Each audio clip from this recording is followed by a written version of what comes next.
Si Dani ini nemu satu teori. Katanya, sebelum manusia menjadi predator utama, ada spesies lain. Bukan hewan, bukan manusia, tapi cukup mirip. Si Dani ini malah maju. Dan gobloknya lagi, si Dani ini malah teriak. Woi, lu siapa? Makhluk itu cuma tersenyum, pelan, dan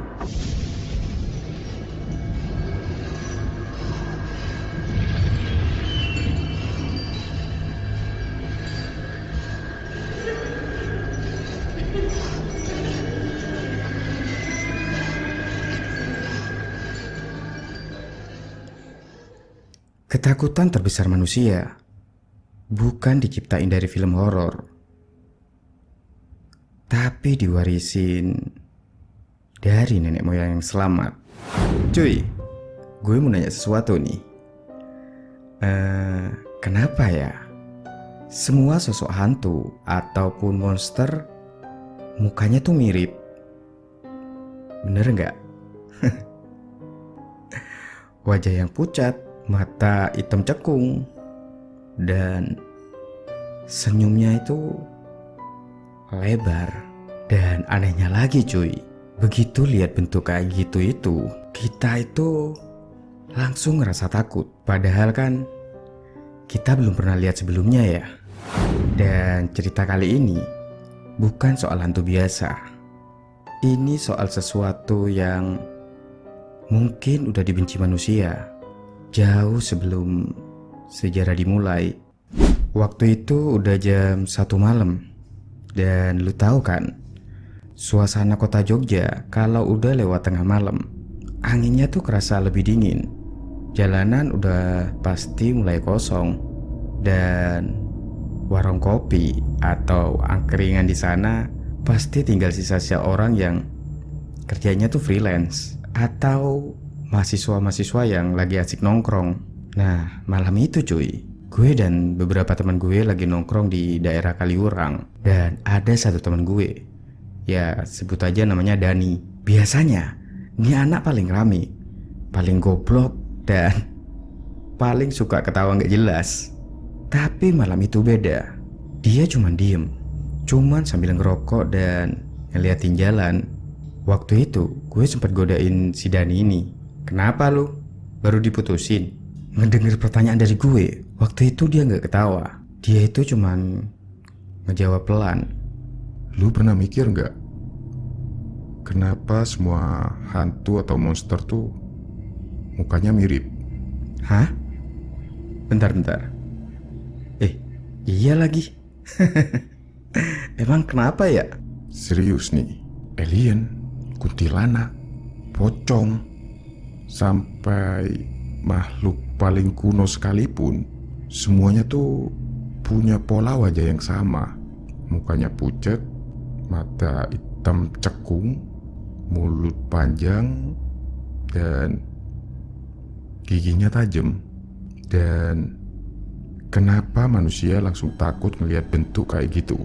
Dan jujur, pas dia ngomong kayak gitu, gue juga baru sadar cuy. Iya juga ya kalau dipikir-pikir. Bahkan anak kecil pun takut sama wajah kayak gitu. Padahal kan belum diajarin ya. Kayak udah ada di otak dari lahir. Dan malam itu cuy, si Dani ini mulai cerita sesuatu yang sampai sekarang gue cuman bisa berharap kalau semua itu halusinasi. Si Dani ini cuy adalah mahasiswa antropologi di salah satu kampus di Jogja. Topiknya tuh aneh-aneh. Kadang soal ritual gunung, kadang soal ketakutan manusia purba. Dan pernah suatu hari, si Dani ini cuy dapat akses ke gudang arsip lama di kampus tersebut. Gudang basement tempat nyimpen dokumen dosen-dosen yang lama. Dan di situ cuy, si Dani ini nemu satu map berwarna coklat yang udah lusuh. Di dalamnya tertulis nama dosennya, Dr. Adnan Prasetyo. Statusnya hilang tahun 1998. Isinya catatan penelitian. Awalnya catatan-catatan biasa, bahas revolusi rasa takut manusia. Tapi makin ke belakang tulisannya itu makin gak stabil, kayak tulisan orang panik gitu. Dan ada satu halaman, isinya tuh ada satu tulisan gede dan tulisannya mereka nyata. Dan di halaman berikutnya ada tulisan lagi, manusia itu tidak takut pada wajah pucat karena imajinasi. Kita takut karena nenek moyang kita pernah diburu oleh sesuatu yang bentuknya seperti itu.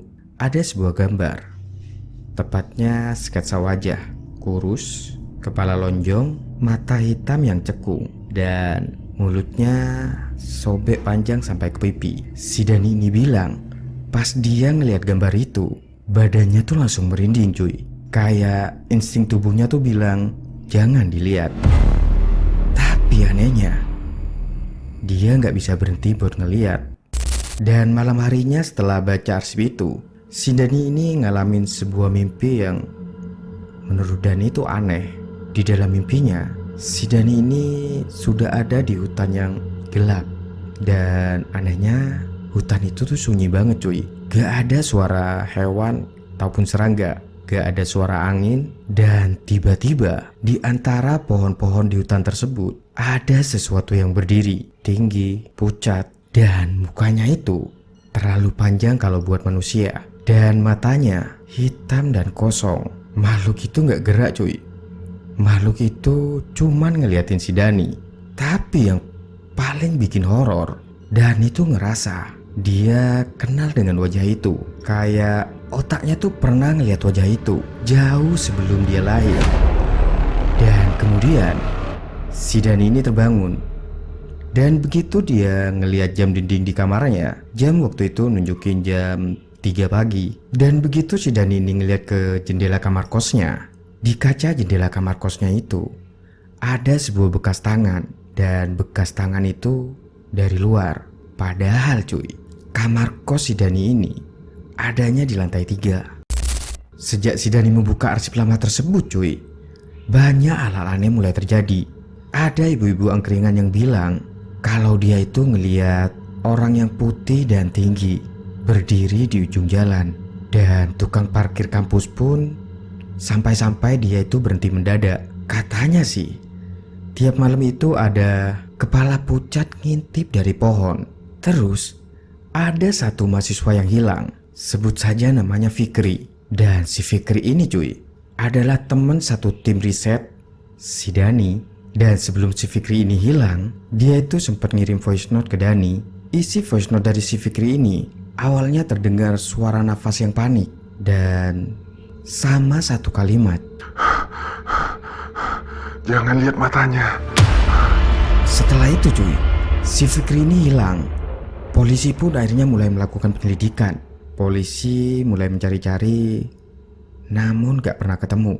Dan anehnya, saat polisi ngecek CCTV di sekitar, CCTV saat itu seperti yang mati atau rusak.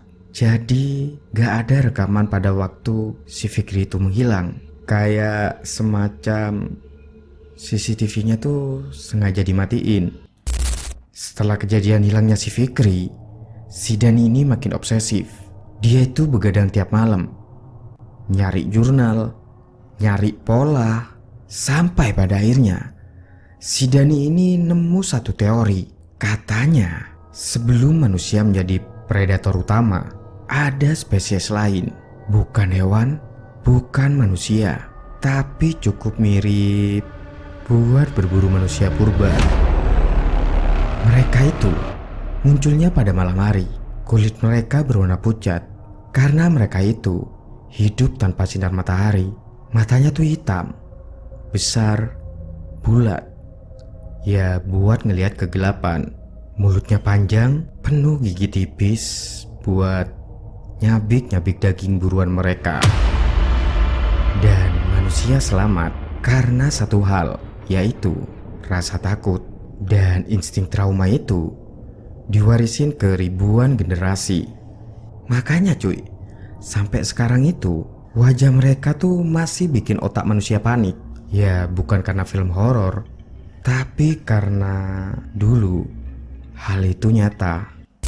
Beberapa hari kemudian, si Dani ini ngajak gue ke lereng Gunung Merapi. Katanya sih, Dokter Adnan itu terakhir penelitian di sana. Waktu itu udah malam, kabut tebel, dan suasananya itu sunyi banget cuy. Yang kedengeran itu cuma suara langkah. Dan serius cuy, gue ngerasa waktu itu ada yang ngikutin gue dengan Dani. Awalnya sih cuy, gue pikir itu paranoia. Sampai tiba-tiba waktu itu gue lihat sendiri, di antara pepohonan di depan gue dengan si Dani, ada semacam penampakan wajah yang pucat, panjang, dan badannya tuh tinggi banget cuy. Dan matanya itu natap kosong ke arah gue dan Dani. Dan jujur, waktu itu tubuh gue langsung lemes banget. Bukan rasa takut yang biasa, tapi rasa takut yang sampai sekarang pun gue gak bisa jelasin. Dan di saat itu seluruh badan gue ini kayak yang ngerti cuy, kalau itu bukan sesuatu yang harus dilihat oleh manusia. Tapi cuy, si Dani ini malah maju. Dan gobloknya lagi, si Dani ini malah teriak, "Woi, lu siapa?" Makhluk itu cuma tersenyum pelan, dan senyumnya menurut gue itu terlalu lebar. Dan tiba-tiba makhluk itu hilang. Bukan yang lari, bukan yang terbang, tapi kayak kegelapan hutan itu nyembunyiin sosok tersebut. Keesokan harinya cuy, si Dani ini mulai berubah. Si Dani ini lebih sering ngomong sendiri, udah jarang tidur. Dan anehnya lagi cuy, si Dani ini sering bilang mereka belum pergi. Dan 3 hari kemudian si Dani ini hilang. Polisi pun melakukan penyelidikan, dan sampai akhirnya polisi pun menemukan laptop si Dani. Dan di dalam laptop si Dani ini, polisi nemuin sebuah video terakhir yang Dani buat. Videonya sih gelap, cuman kedengeran suara nafas yang berat, suara langkah kaki di hutan, dan kamera saat itu terlihat goyang dan lagi nyorot sesuatu. Dan tiba-tiba makhluk itu deket banget cuy. Mukanya waktu itu menuhin seluruh layar laptop.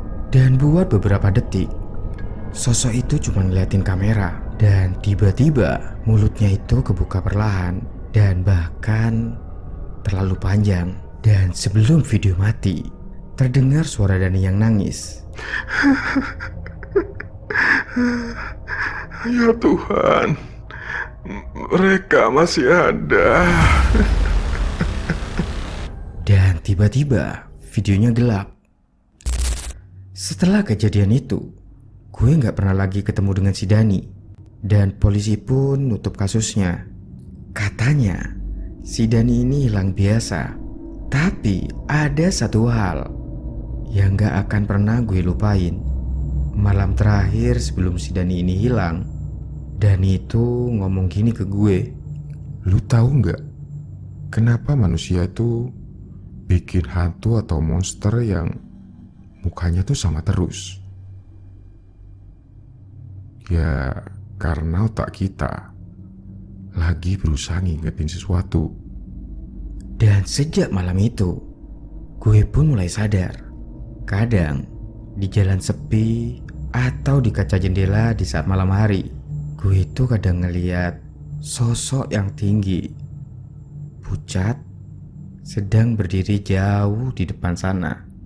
Sosok itu gak gerak.